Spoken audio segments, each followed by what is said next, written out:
Hello everyone, welcome to A1 classes. I hope you all are doing well. आज हम शुरू करेंगे chapter 2 polynomials mathematics class 10th का। इसकी सारी एग्जांपल्स आज हम इस वीडियो के अंदर देख लेंगे। तो विदाउट एनी डिले शुरू करते हैं हमारे फर्स्ट एग्जांपल के साथ।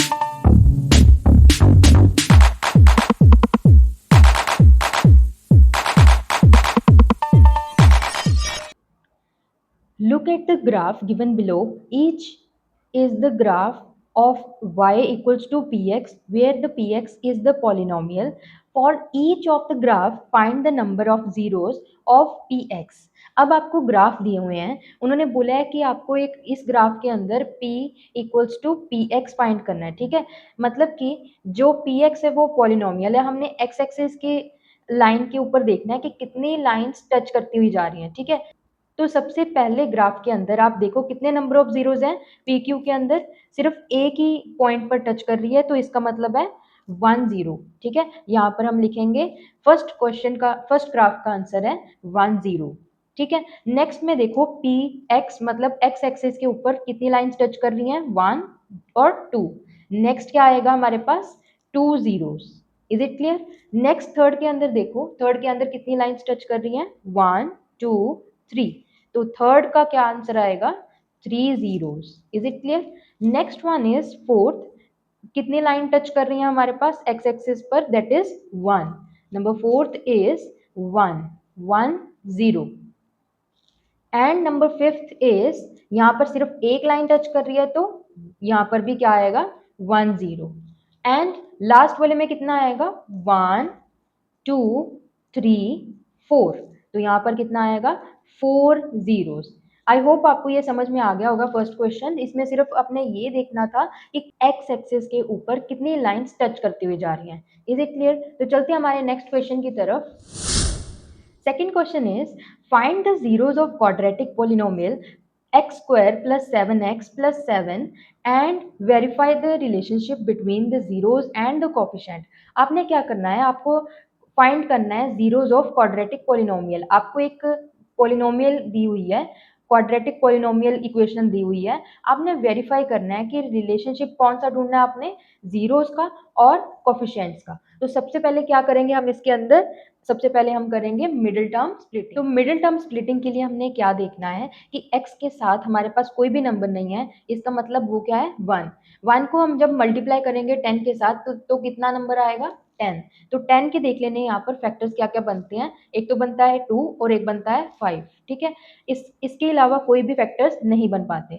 इसका मतलब दो नंबर्स में स्प्लिट हो चुकी है मिडिल टर्म, एक है 2 एक है 5। कैसे, इसको वेरीफाई करने के लिए आपको क्या करना होगा, मिडिल टर्म को प्लस माइनस करके आपके पास आंसर आना होगा 7। ठीक है, जैसे कि 2x है और 5x है, 2x और 5x को प्लस या माइनस करके हमारे पास 7x आना चाहिए। तो यहाँ पर भी क्या बन रहा है, 5 + 2 = 7। तो हम यहाँ पर लिखेंगे x square plus 2x plus 5x plus 10। Is it clear? Equals to 0।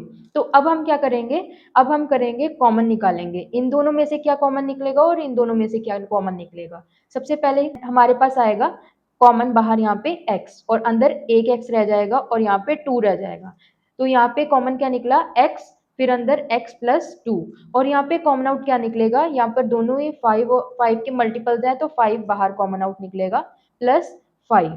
तो अंदर क्या रह जाएगा हमारे पास, x + 2, क्योंकि 5 2 = 10 होता है। Is it clear? Now next is, अब जब हमारे पास कॉमन निकल चुके हैं तो ये जो ब्रैकेट है ये दोनों में कॉमन दिखाई दे रही है। ठीक है, ये लिख लेंगे हम one time, that is x + 2। दूसरा हम कैसे लिखेंगे ब्रैकेट, जो बाहर है, x + 5, x + 5। Is it clear? ये आ गई हमारे पास यहाँ पर 2x। ठीक है, कैसे, इसके आगे 0 पुट कर दो और इसके आगे 0 पुट कर दो। अब हम निकालेंगे x की वैल्यूज को। कैसे, x को हम यहीं पर रखेंगे और 2 को हम लेफ्ट हैंड साइड से राइट हैंड साइड ले जाएंगे तो -2 आ जाएगा। एक आ गया आपके पास x = -2। नेक्स्ट आपके पास आएगा x = -5, same as it is. और जो भी x आएगा आपके पास उसको हम बोलेंगे, एक को अल्फा और एक को बीटा। ठीक है, यहाँ पर अल्फा इक्वल्स टू -2 आया है और यहाँ पर बीटा इक्वल्स टू -5 आया है। ठीक है, तो ये जब आपके पास अल्फा और बीटा आ जाएंगे तो हम क्या करेंगे, रिलेशनशिप चेक करेंगे। कैसे चेक करना है, आपको पता है कि जनरल इक्वेशन क्या होती है, जनरल इक्वेशन होती है, जैसे हमारे पास ये इक्वेशन थी x² + 7x + 10 = 0। तो इस हिसाब से जनरल इक्वेशन हमारे पास होगी ax² + bx + c, ठीक है, इक्वल्स टू 0। यहाँ पर a की वैल्यू हमारे पास क्या है, a की वैल्यू हमारे पास कितनी आई है, 1। a की वैल्यू क्यों है 1, क्योंकि x के साथ कोई भी नंबर नहीं था, इसका मतलब 1 है वैल्यू। ठीक है, x a इक्वल्स टू 1। और b की वैल्यू कितनी है, b की वैल्यू है 7। ठीक है, क्योंकि b की जगह पे 7 लगा हुआ है, x के साथ क्या है 7। नेक्स्ट है c मतलब c की जगह पे कितनी वैल्यू है, c की जगह पे 10 वैल्यू है। Is it clear. तो जब हमारे पास ये वैल्यूज आ जाएंगी तो हम निकालेंगे रिलेशन। उसके लिए फॉर्मूला होता है sum of zeros, sum of zeros, sum of zeros. और सम ऑफ जीरोस कैसे निकालते हैं, -b/a। तो आपको क्या देखना है, -b/a। सम का क्या मतलब होता है, सम का मतलब होता है कि जीरोस जो भी हमारे पास आएंगे हैं, ये दोनों अल्फा और बीटा, उनका सम।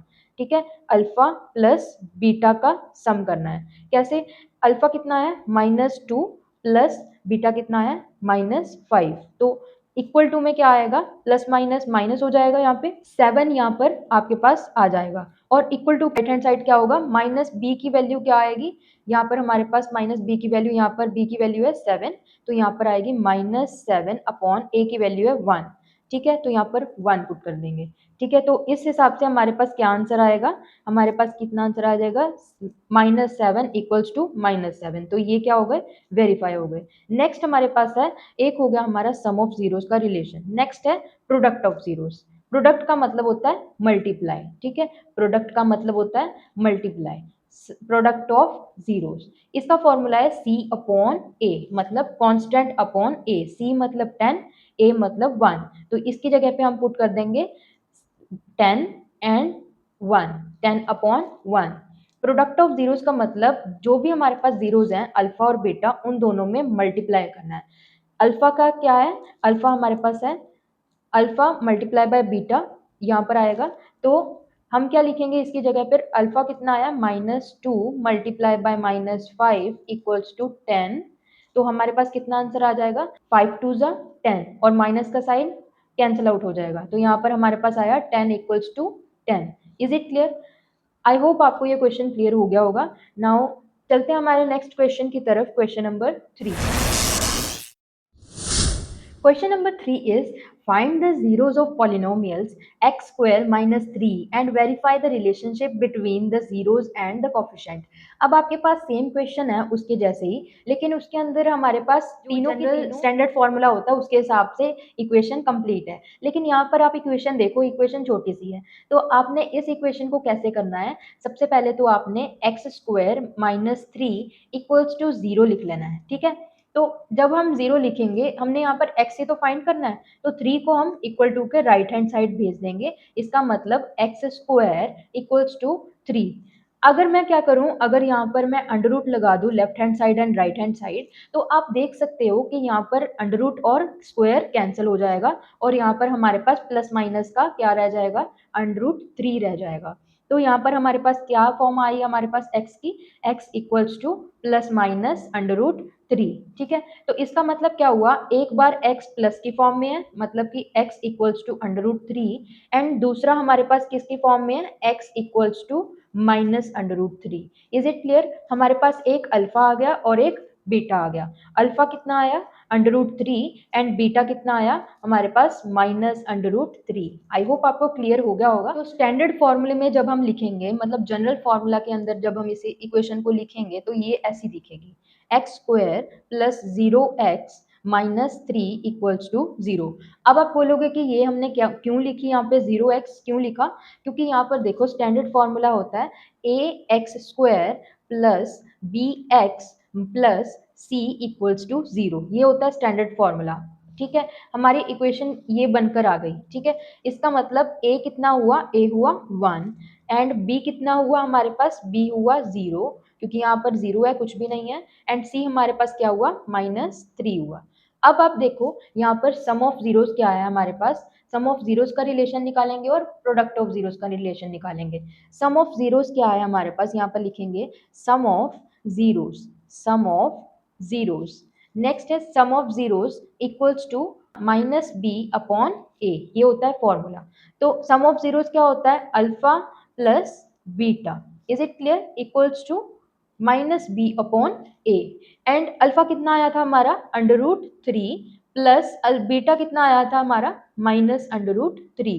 तो इक्वल टू में हम बी में क्या लिखेंगे, बी की वैल्यू 0 है तो -0 अपॉन ए की वैल्यू 1 है तो 1। Is it clear. Plus minus क्या होता है, माइनस होता है, तो हमारे पास √3 माइनस √3 इक्वल्स टू क्या आ जाएगा, 0 आ जाएगा।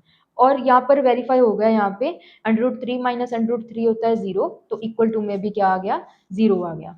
Is it clear. नेक्स्ट है हमारे पास product of zeros, product of zeros. अब हम क्या करेंगे, product of zeros equals to C upon A, alpha multiply by beta equals to C upon A.